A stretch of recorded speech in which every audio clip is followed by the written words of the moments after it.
تو بچوں آج ہمیں پڑھنا ہے نماز تراویح کے بارے میں۔ کس کے بارے میں پڑھنا ہے؟ نماز تراویح۔ تو نماز تراویح جو ہے یہ سنت مؤکدہ ہے، اور سنت مؤکدہ اس سنت کو کہتے ہیں جس کو حضور اکرم صلی اللہ علیہ وسلم نے پابندی کے ساتھ کیا ہو۔ کیا کیا ہو؟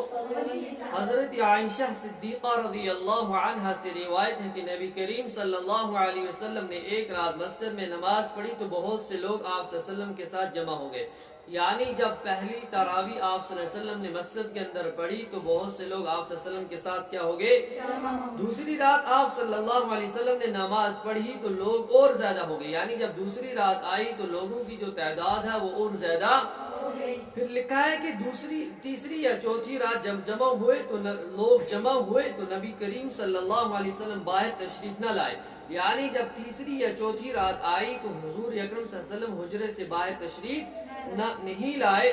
جب صبح ہوئی تو فرمایا میں نے رات دیکھ لیا تھا کہ تم لوگ جمع ہوئے ہو، لیکن مجھے صرف ایک چیز نے باہر آنے سے روک دیا۔ یعنی حضور صلی اللہ علیہ وسلم نے جب صبح ہوئی تو آپ صلی اللہ علیہ وسلم نے صحابہ سے فرمایا کہ میں نے رات کو دیکھ لیا تھا کہ بہت سارے لوگ جمع ہو گئے ہیں، اور مجھے اس چیز سے ڈر تھا کہ میں اسی لیے باہر تشریف نہیں لایا، اور وہ یہ ہے کہ یہ نماز تم پر فرض نہ کر دی جائے۔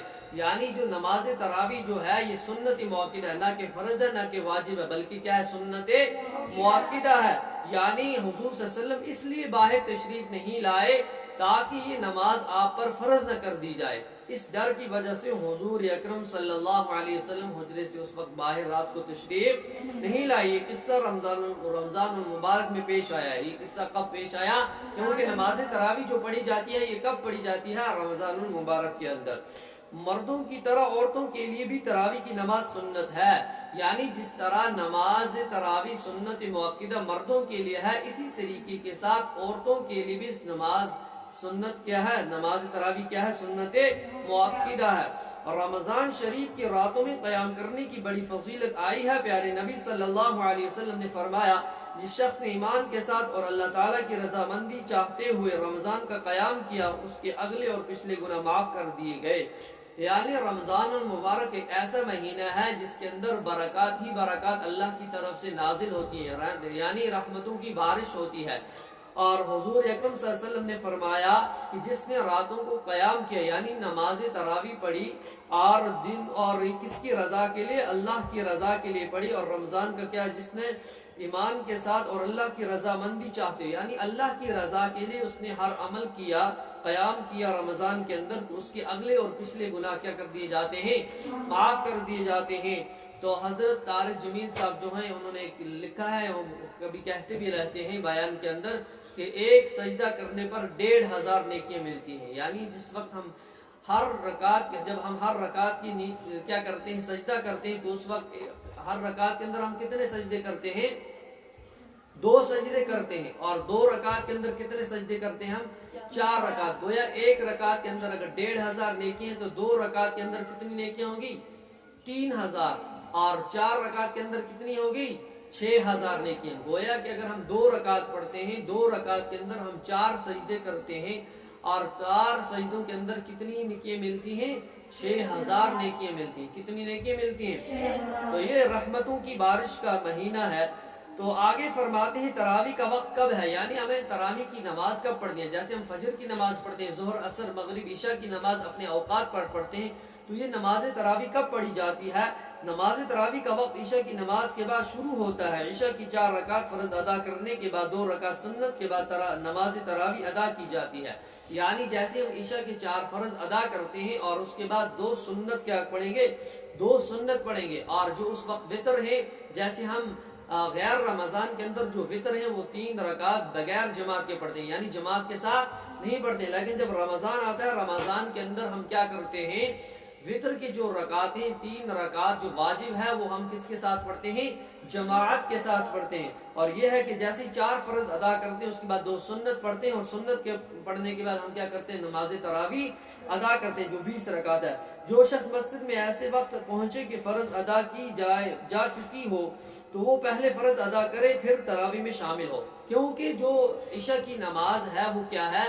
فرض ہے۔ کیا ہے؟ اور اسی کے ساتھ جو نماز تراویح ہے یہ سنت ہے۔ کیا ہے؟ اب سب سے پہلے وہ کس کو ادا کرے گا؟ فرض نماز کو ادا کرے گا. جب فرض نماز ادا ہو جائے گی اب وہ نماز تراویح کیا کرے گا, شروع کرے گا. جتنے رکعت اس کو چھوٹے ہوں گے, جیسی 4 رکعت کے بعد ہم کیا کرتے ہیں, تھوڑی دیر وقفہ کرتے ہیں, یعنی بیٹھتے ہیں یا کچھ تسبیحات پڑھتے ہیں, تو اس وقت وہ کھڑا ہو کر جو رکعتیں اس کو جتنی رکعتیں چھوٹی ہوں گی وہ آہستہ آہستہ 4 رکعت کے بعد وہ اپنی ادا کرے گا. ٹھیک ہے. 20 رکعت تراویح ادا کرنا سنت موقدہ ہے. یعنی اب سنت موقدہ جو ہے وہ کتنی رکعت تراویح ہے, 20 رکعت. کوئی کہتے ہیں 8 رکعت ہے, کوئی کہتے ہیں 12 رکعت ہے, بلکہ سنت موقدہ جو ہے وہ 20 رکعت تراویح ہے. کیونکہ صحابہ کرام رضوان اللہ علیہم اجمعین نے اس وقت کتنی رکعت پڑھی ہے, 20 رکعت. اب 20 رکعت اس وقت سے لے کر آج تک کتنی رکعتیں ہیں, 20 ہی رکعتیں. کیونکہ جو صحابہ کا زمانہ ہے وہ کس کے ساتھ گزرا ہے, حضور اکرم صلی اللہ علیہ وسلم کے ساتھ گزرا ہے. گویا کہ اگر ہم پڑھ بھی لیں یا کوئی کہتے ہیں 8 رکعت ہے یا 12 رکعت ہے, یہ نہیں ہے, بلکہ جو سنت موقدہ وہ 20 ہی رکعت ہے. کتنی ہے, 20. تو تراویح کی 20 رکعت 2 کر کے ادا کی جاتی ہے.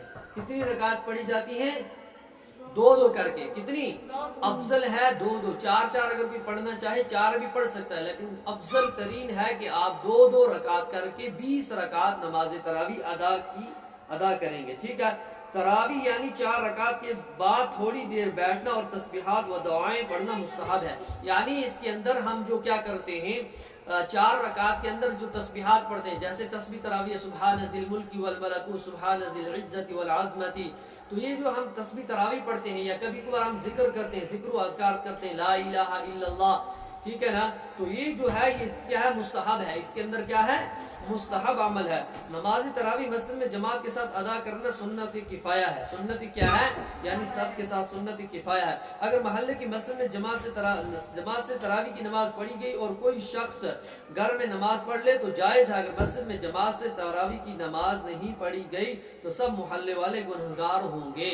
یعنی مسجد کے اندر اگر 10 ہی آدمی یا 4 ہی آدمی نماز تراویح ادا کرتے ہیں, یعنی کیونکہ یہ نفلی نماز ہے, کیا ہے, تو اگر کوئی 4 رکعت یا اگر کوئی 4 آدمی یا 10 آدمی بھی اس کے اندر 4 آدمی نے بھی کیا کی, مسجد کے اندر نماز تراویح ادا کی, تو سب محلے والوں کی طرف سے کیا ہو جائے گا, مسجد کا جو حق ہے وہ کیا ہو جائے گا, ادا ہو جائے گا. اگر کسی نے بھی نماز تراویح مسجد کے اندر ادا نہ کی بلکہ گھر کے اندر کی, تو سب محلے والے کیا ہوں گے, اس میں گنہگار ہوں گے. کیا ہوں گے, تو تراویح میں قرآن کریم کی تلاوت. یعنی اب ہمیں سنت 2 چیزیں, اس میں سب سے افضل سنت جو ہے نماز تراویح کے اندر قرآن پاک پڑھنا چاہیے. کیا پڑھنا چاہیے, اگر ہم سورت 20 رکعت سورت پڑھتے ہیں یا 10 صورتیں ہم 20 رکعت کے اندر, یعنی ایک الم ترا سے لے کر والناس تک پہلی 10 رکعت میں پڑھتے ہیں, پھر الم ترا سے لے کر والناس تک پڑھتے ہیں, ہوگی 20 رکعت. یہ بھی پڑھ سکتے ہیں, لیکن افضل ترین سنت یہ ہے, جو افضل سنت ہے اور جو رمضان کے اندر ایک خاص اللہ کے نبی صلی اللہ علیہ وسلم کی ایک خاص سنت رہی ہے, وہ یہی ہے کہ قرآن کے ساتھ اللہ کے نبی صلی اللہ علیہ وسلم رمضان کے اندر زیادہ وقت لگاتے تھے. یعنی تلاوت میں بھی اور رات کو قیام کے اندر بھی حضور اکرم صلی اللہ علیہ وسلم یعنی قرآن پاک کی تلاوت کثرت سے کرتے تھے. کس کے اندر, قیام کے اندر. اور دن کو بھی حضور اکرم صلی اللہ علیہ وسلم قرآن کے ساتھ کیا کرتے تھے, زیادہ وقت گزارتے تھے, یعنی دوسری عبادات کو کم کر دیتے تھے. اور رمضان کے اندر, غیر رمضان کے اندر بھی اللہ کے نبی صلی اللہ علیہ وسلم تلاوت کرتے تھے, یعنی باقی نفلی عبادات کرتے تھے, لیکن رمضان کے اندر بہت زیادہ اس کی کیا کرتے تھے, پابندی کرتے تھے, بہت زیادہ. تو قرآن کریم کی تلاوت جو ہے نماز کی تراویح میں مکمل قرآن کریم کی تلاوت سنت ہے. یعنی ہم ہر دن اگر ایک پارہ پڑھیں گے تو 30 رکعت, یعنی 30 روزے ہوتے ہیں, 29 روزے ہو جائیں گے, تو ان میں ہم کیا کر سکتے ہیں, اپنے پورا قرآن پاک تراویح کے اندر بھی سن سکتے ہیں. ٹھیک ہے. تو سجدہ تلاوت جو ہے, یعنی اگر ہم جیسے ہم نماز تراویح پڑھ رہے ہیں, بیچ میں کہیں پر سجدہ تلاوت کوئی آیت آ گئی, کیا آ گئی, جیسے ہم وہ آیت پڑھیں گے, آیت جیسی آئے گی, آیت پڑھتے ہی اسی وقت ہم اللہ اکبر آدھی ہی رکعت کے اندر سیدھا سجدہ کریں گے. اس کے ہم اندر رکوع کے اندر پھر کھڑے ہو جائیں گے, پھر نیچے جائیں گے نہیں, بلکہ جیسے ہی سجدہ آئے گا, سجدہ جیسے سجدے والی آیت پڑھی اس کے بعد سیدھا اللہ اکبر کہہ کے کس کی حالت میں چلا جائے گا, وہ سجدہ کرے گا, اور سجدہ کر کے سیدھا کیا ہو جائے گا, وہ پھر دوبارہ کھڑا ہو کر پھر کچھ جو آیات نہیں ہوں گی وہ پڑھ کے پھر رکوع کر کے پھر اپنا رکعت کیا کرے گا, پورا کرے گا. یعنی آیات کی تلاوت سنے تو سجدہ ادا کرے. قرآن کریم میں ان آیات کے برابر حاشیے میں سجدہ لکھا ہوتا ہے, یعنی قرآن کے آگے جو حاشیہ دیا ہوتا ہے اس حاشیے میں یہ لکھا ہوتا ہے. احادیث میں سجدہ تلاوت کرنے کی تلاوت کی بڑی فضیلت آئی ہے. حضرت عمر رضی اللہ عنہ سے روایت ہے کہ حضرت عمر رضی اللہ تعالی عنہ سے روایت ہے کہ پیارے نبی صلی اللہ علیہ وسلم جب کسی ایسی صورت کی تلاوت فرماتے جس میں سجدہ ہوتا تو سجدہ فرماتے اور ہم بھی سجدہ کرتے، یہاں تک کہ ہم میں سے بعض لوگ سجدہ کرنے کے لیے جگہ بھی نہ پاتے، یعنی اتنی کیا تھوڑی بھی جگہ نہیں رہتی پھر بھی ہم کیا کرتے تھے، سجدہ کرتے تھے۔ حضرت ابو ہریرہ رضی اللہ عنہ سے روایت ہے کہ نبی کریم صلی اللہ علیہ وسلم نے فرمایا جب انسان قرآن پڑھتے ہوئے سجدے کے مقام پر پہنچتا ہے اور سجدہ کرتا ہے تو اس سے شیطان روتا ہوا الگ ہو جاتا ہے اور کہتا ہے ہائے تباہی، اسے سجدے کا حکم ملا اور اس نے سجدہ کیا۔ یعنی حضرت ابو ہریرہ رضی اللہ عنہ سے روایت ہے کہ نبی اکرم صلی اللہ علیہ وسلم نے فرمایا جب انسان قرآن پڑھتے ہوئے سجدے کی آیات پر پہنچتا ہے، یعنی اب اس کو سجدے کا حکم ہے، یہاں پر شریعت کا حکم ہے، یعنی اللہ کی طرف سے حکم ہے کہ آپ اس وقت کیا کریے، سجدہ کریے، اور اس وقت وہ سجدہ کرتا ہے اور شیطان چرلاتا ہے، یعنی کیا کرتا ہے، روتا ہوا الگ ہو جاتا ہے انسان سے، وہ کہتا ہے کہ تباہی، یعنی وہ اپنی کہتا ہے کہ ہائے تباہی، اسے سجدے کا حکم ملا، اس نے سجدہ کیا، تو اس وقت شیطان کیا ہوتا ہے، روتا ہے۔ جب انسان اللہ کے سامنے سجدہ کرتا ہے تو اس وقت شیطان کیا کرتا ہے، تو اس لیے تو اس کے لیے جنت ہے اور مجھے سجدے کا حکم ملا اور میں نے نہیں کیا تو میرے لیے آگ ہے، یعنی شیطان کو پتا ہے کہ اس کو سجدے کا حکم ملا تو اس نے سجدہ کیا تو اس کے لیے کیا ہے، جنت ہے، اور مجھے سجدے کا حکم ملا اور میں نے سجدہ نہیں کیا اور میرے لیے کیا ہے، آگ ہے، یعنی جہنم ہے۔ اگر نماز میں نہ ہو تو سجدہ تلاوت ادا کرنے کا طریقہ یہ کہ اللہ اکبر کہتے ہوئے سجدے میں چلے جائیں، سجدے میں سبحان ربی الاعلی پڑھے، پھر اللہ اکبر کہتے ہوئے اٹھ کر بیٹھ جائیں۔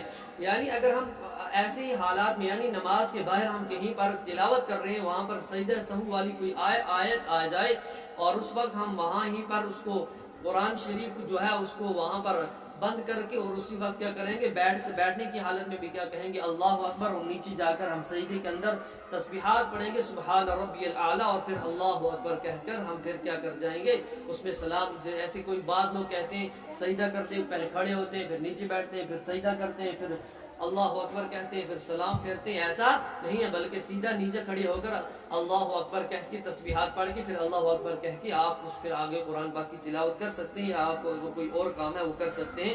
تو اس لیے ہمیں پتہ چلا کہ نماز تراویح جو ہے یہ سنت مؤکدہ اور یہ 20 رکعات ہے، اور رمضان کے اندر پورے قرآن کو نماز کے اندر سننا، پورے قرآن کی نماز کے اندر تلاوت کرنا، یہ مستقل سنت ہے حضور اکرم صلی اللہ علیہ وسلم کی۔ اللہ تعالی ہمیں قرآن پاک پڑھنے اور سمجھنے کی توفیق نصیب فرمائے۔ السلام علیکم۔